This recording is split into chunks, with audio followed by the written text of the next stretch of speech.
Now, when I first heard this particular piece of casting news being rumoured, I was confused. Then I started to get it, and then I was confused again. Oh my god, hey, welcome back to my theatre-themed YouTube channel, or hello to you if you are listening to this on podcast platforms. My name is Mickey Joe, and I'm obsessed with all things theatre. If you're just meeting me for the first time, I am a professional theatre critic and a social media content creator based here in the UK several times a year. I fly across the Atlantic on a plane, I'm not that talented, to go and see as many Broadway and off-Broadway shows as possible. And my favourite musical on Broadway, this year's Tony Award winner for Best New Musical, Maybe Happy Ending, just announced a huge piece of replacement principal casting because Darren Criss has announced his final scheduled performance in the role of Oliver and is going to be replaced for a 9-week limited run by Andrew Barth Feldman. Now, this has immediately created conversation because the show is set in Seoul, South Korea. Darren Criss, who is also a producer on the show, is, if you don't know, an Asian American actor. I feel like a new person discovers that somewhere every day. And what that tells me is that very few people must have watched the Ryan Murphy Hollywood TV series, the one he was in with Superman. And the show, when it first opened on Broadway, featured an almost entirely Asian cast, but Darren is being replaced by Andrew Barth Feldman, who is a white Jewish actor, who also, it's worth pointing out, is in a long-term relationship with Helen J Shen, who is the other star of the show and opened the production alongside Darren Criss. And this particular casting announcement has elicited a really broad range of emotional and intellectual responses. People are understandably surprised and disappointed by the announcement of what they expected to be an Asian actor replacing Darren Criss in this role, and there are so many layers to this conversation, which becomes a much bigger conversation about Asian representation on Broadway and representation in the musical theatre industry in general, which is why I want to talk about it today. And I want to talk about it in a way that is not shaming the individual actors involved, that is not shaming and targeting and harassing the social media teams who have the responsibility of moderating these comment sections and face the brunt of the criticism from fans whenever there is a backlash. Shout out to the social media managers crying through their lunch breaks because 100 different strangers on the internet just called them a racist. I'm joking, of course they don't get lunch breaks. But I really do want to have a very nuanced and open and considered conversation about all of this, and I invite you all to weigh into that conversation as well down in the comments section. With a reminder, as always, to engage with each other with the utmost respect and consideration of everyone's shared humanity. All of that being said, let's talk about it. How do we feel about this particular piece of casting for Maybe Happy Ending?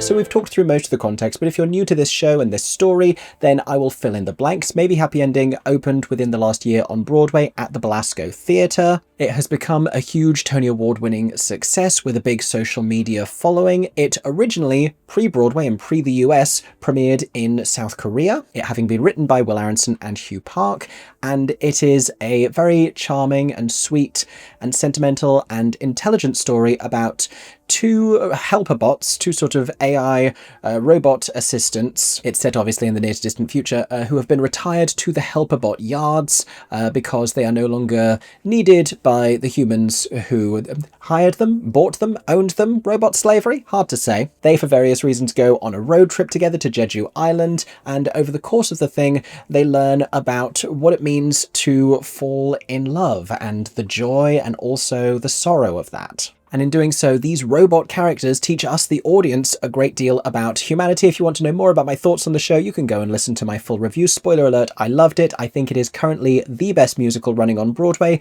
and I wish nothing but stratospheric success for the show. That being said, I was also, from the beginning, very proud of the fact that this was, amidst significant underrepresentation in the theatre industry and on Broadway in particular, a brilliant platform for remarkably talented Asian performers. And I have met and chatted to Andrew Barth Feldman. I interviewed him for my YouTube channel. You can go and check out that conversation when he was appearing off-Broadway in We Had a World earlier this year. I've also met Darren Criss on a couple of occasions. And as much respect as I have for absolutely everyone in this situation, I was surprised immediately when I heard that this was a possibility, because I had assumed that the intention was always going to be to have Asian actors in these roles. I hadn't even considered that they would be hiring non-Asian actors to play Claire or Oliver. So like I said, Darren Criss, who is leading actor in the show and a producer, won Tony Awards for both within about 7 minutes back in June. He is going to be leaving the show earlier than Helen J Shen, which is not necessarily surprising because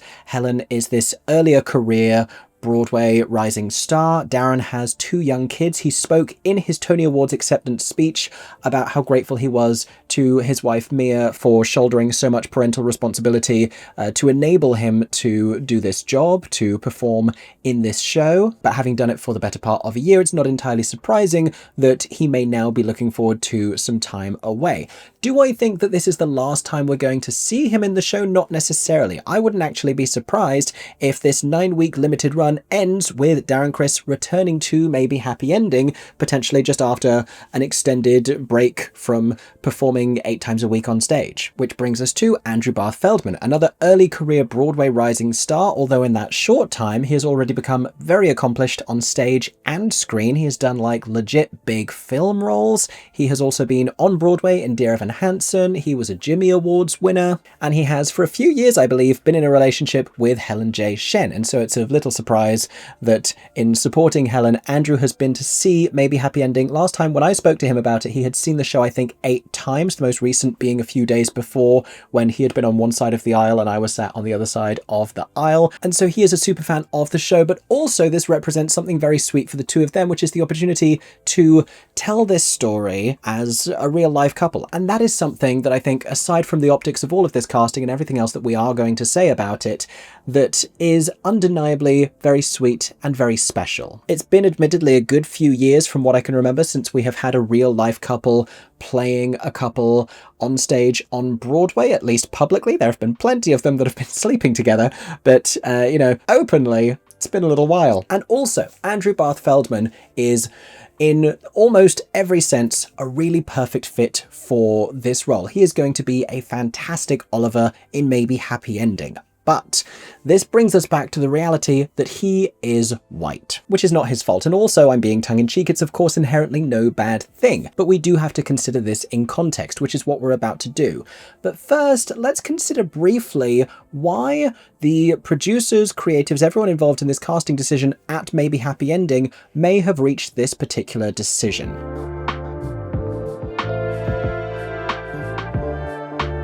And something I do want to highlight at this point is there is, I think, a hierarchy here of who is entitled to the most important opinion on this topic. I am low down in that hierarchy because I am a white male, and this is not explicitly about me. I am only wading boldly into this conversation because I think it's interesting and important, and also because I have a platform here on social media. Not many people do. And considerably higher up that hierarchy of validity, if you like, are members of the AAPI community, particularly those working in the theatre industry. I would say especially those working as actors in the theatre industry who have had to experience historically and ongoingly being marginalized as far as casting goes for Broadway shows. Of course, no one community is entirely monolithic, and I have seen a whole bunch of different responses to this. I have seen Asian actors sharing very articulately why they are disappointed by this news, disappointed if perhaps not surprised. I've also seen people trying to be outraged on behalf of Darren Criss, and the thing to remember here is that Darren,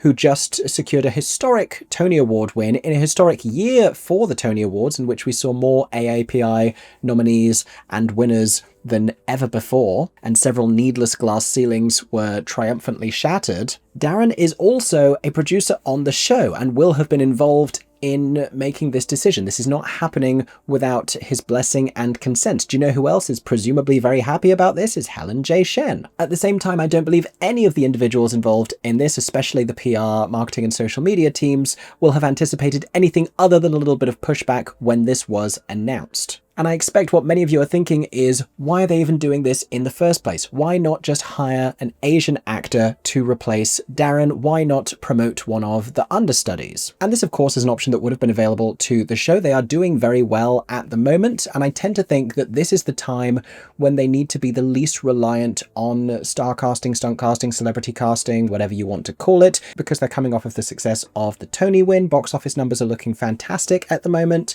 They're doing really well on socials. It's a great time to be Maybe Happy Ending. However, it is inevitable that that might shift after Darren Criss leaves, especially as he was the one who won a Tony for his performance in the show, and he has a great deal of name recognition beforehand, thanks to the enduring legacy of Glee, as well as Starkid. I've not forgotten Starkid. I heard you typing that one in the comments. But for 9 weeks, my inclination is to think that the show would have survived without name casting in this role. However, these are uncertain times for Broadway. I just recently reported decided on a handful of post-Tony Awards show closures, and neither of them have been doing as well before the Tonys as maybe Happy Ending, or won as many awards as maybe Happy Ending. But we also have to glance back at the last few years of Tony Award winning shows, and other than The Outsiders, many of them closed within a year or just beyond a year. I'm talking about Kimberly Akimbo, I'm talking about A Strange Loop, and I actually think maybe Happy Ending has more cross-generational appeal and broader appeal than either of those shows, but I understand why the producers might have felt a little bit cautious. And so very possibly they arrive at what feels like a very convenient casting move to have Andrew come in opposite Helen. It's a PR story that writes itself. They can do interviews and press together about getting to play this love story on stage that mirrors their own real lives. And my other assumption is that this might be coinciding with Helen's final performance in the show, and they might be ending the thing together before Darren comes back. Perhaps another star is coming in alongside Darren, I don't know. We also inevitably, I think, have to acknowledge that these are not easy roles to stunt cast, particularly Oliver. Why? Because, to my knowledge, there are not that many age-appropriate, talent-appropriate star names of an AAPI background in the musical theatre industry. There are more star names that you could put in as Claire. You could put in Stephanie Hsu. You could put in Ashley Park. But I struggle to think of that many viable choices for Oliver who would really deliver at the box office. That's not to say there aren't fantastic, talented performers. I just mean that there aren't names.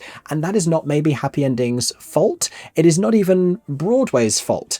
That is a sort of a systemic thing that needs to be nurtured at the most basic foundation levels. I'm talking about musical theatre in high schools. I'm talking about musical theatre training. I'm talking about the Jimmy Awards. I'm talking about college admissions. We need to make sure that we are nurturing and encouraging and supporting AAPI talent at a really grassroots level. But then the other side of that coin is that we also have to platform them in these roles and give them these star-making opportunities in order to turn them into star names. Stephanie Hsu and Ashley Park, both of whom I just mentioned, were working theatre actors before they got the screen gigs that gave them considerably more profile. Darren Criss as well, I guess, with Glee. And here's the other kicker, because this conversation always comes back to representation. What is the thing that is going to inspire those young kids to actually be on a Broadway stage? The idea, the notion that it is possible. When you see yourself reflected somewhere, you even subconsciously learn that that is a possibility for you. And if they don't see that representation,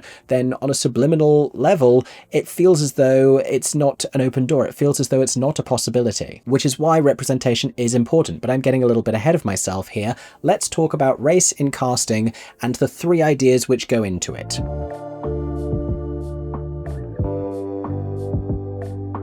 So to my mind, when we talk about race in casting in a theatrical context, there are 3 different elements to this conversation. We need to talk about accuracy, we need to talk about authenticity, which is like accuracy but also different, and we need to talk about representation, as I just alluded to. Now, when we talk about accuracy on stage, this is too often held up as a linchpin of inherently racist arguments against certain casting examples where it doesn't really matter, but they act like it does. And for some reason, every single time it is Rosa Parks that they offer as an example. Like when Cynthia Erivo was cast to play Jesus in Jesus Christ Superstar, who for the record was never white, historically speaking, there were so many comments saying, well, why don't we just let a white guy play Rosa Parks? And since they always want to go there, let's talk about Rosa Parks, and let's talk about her as a character who is briefly portrayed in the musical The Scottsboro Boys. Now, this is a piece of theatre where the race of the actors cast in the show is pivotally important from a perspective of accuracy, because these were characters who endured an extraordinary miscarriage of justice because they were black men in a hugely racist society. Hairspray is another musical where you have white characters and you have black characters, and they're exploring ideas about segregation and integration. Obviously, race matters here. On other occasions, however, we see the historic races of characters deliberately dismantled. Hamilton comes into this conversation, and we'll get to that in just a moment. But there are also a handful of shows where the specificity of race doesn't really matter. There are a great many Sondheim shows where the race of the actor doesn't really matter. There are many shows which are historically and traditionally cast with white performers, even though it's never been about their whiteness. And ultimately, I think a lot of conversations about exact accuracy as far as race goes in musical theatre casting tend to fall down because there's a certain ludicrousy at play always, I mean, we could talk about the characters in Les Mis and how they ought to be played by French people, but the reality is that they're singing with like Cockney British accents in the first place, and also they're singing on a barricade. So at a certain point, debate does start to feel a little bit silly. What I tend to concern myself with more is the conversation around point number 2.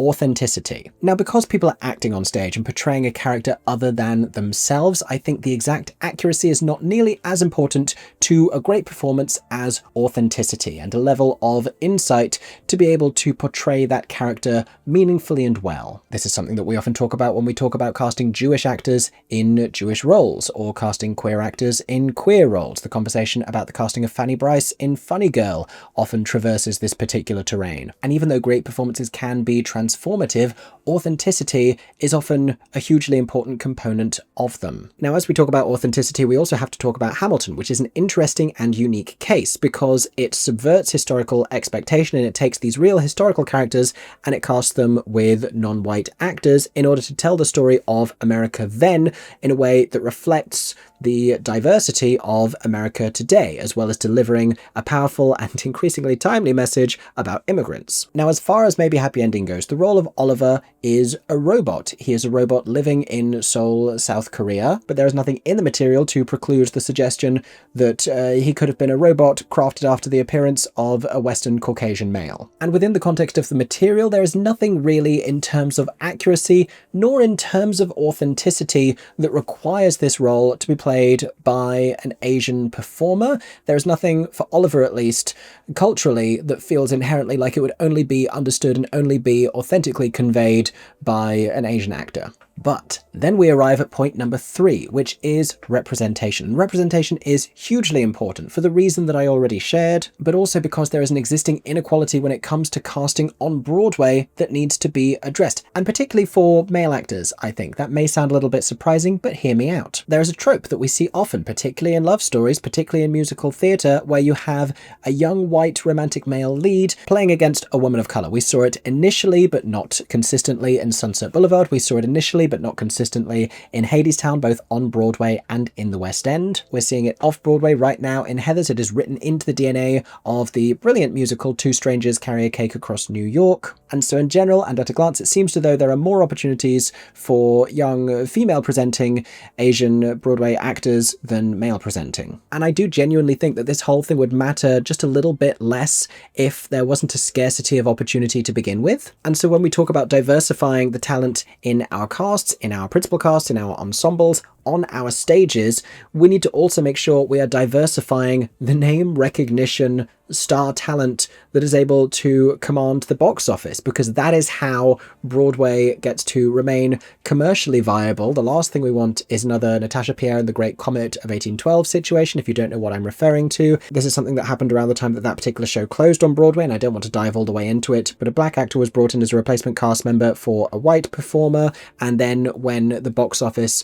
was still struggling, it was announced that he would be replaced quite early into his run with another white performer with more name recognition. What ensued was a considerable backlash that he was being ejected from the show in favour of a more famous name, but conspicuously in favour of a more famous white name. And in response to that backlash, the actor who was due to replace him pulled out of the production, and it subsequently closed, which I refuse to characterise as the fault of any one person. I think it's more indicative of the economically harsh reality of Broadway.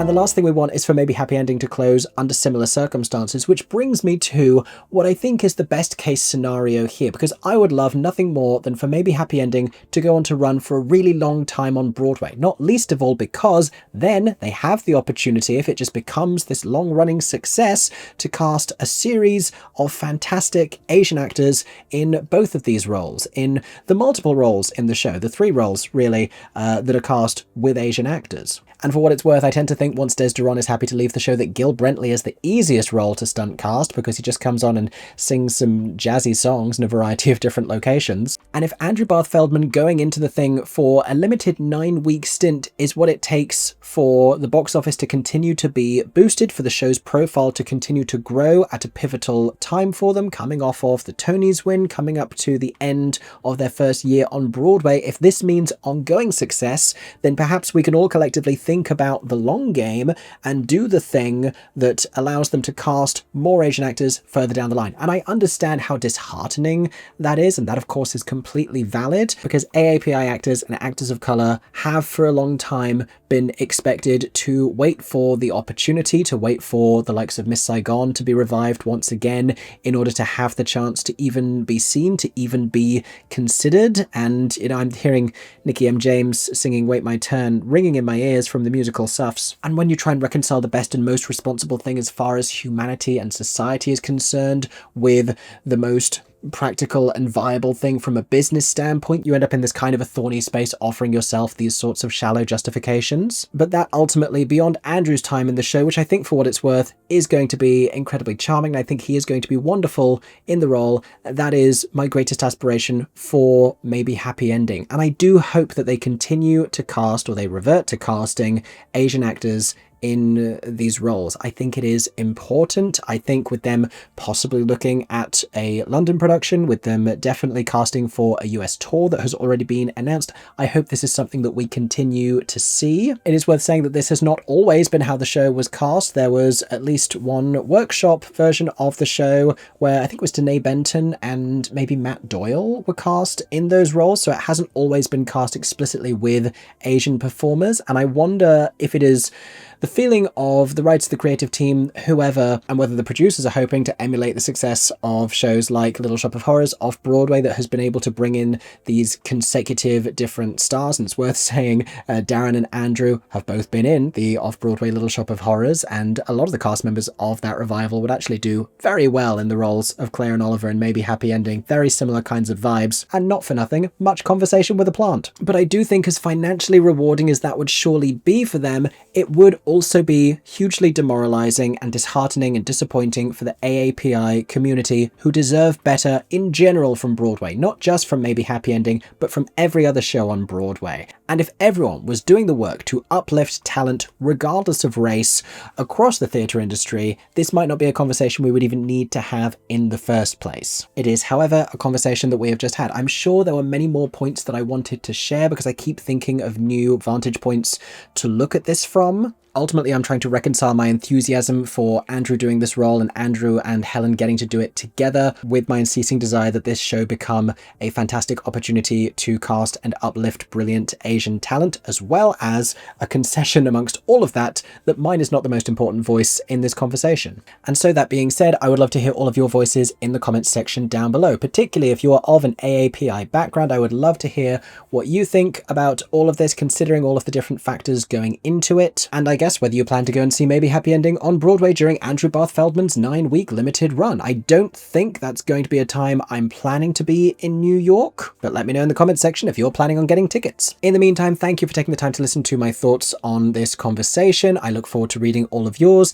and I hope as always that everyone is staying safe and that you have a stagey day. For 10 more seconds, I'm Mickey Joe Theatre. Oh my god, hey. Thanks for watching, have a stagey day. Subscribe!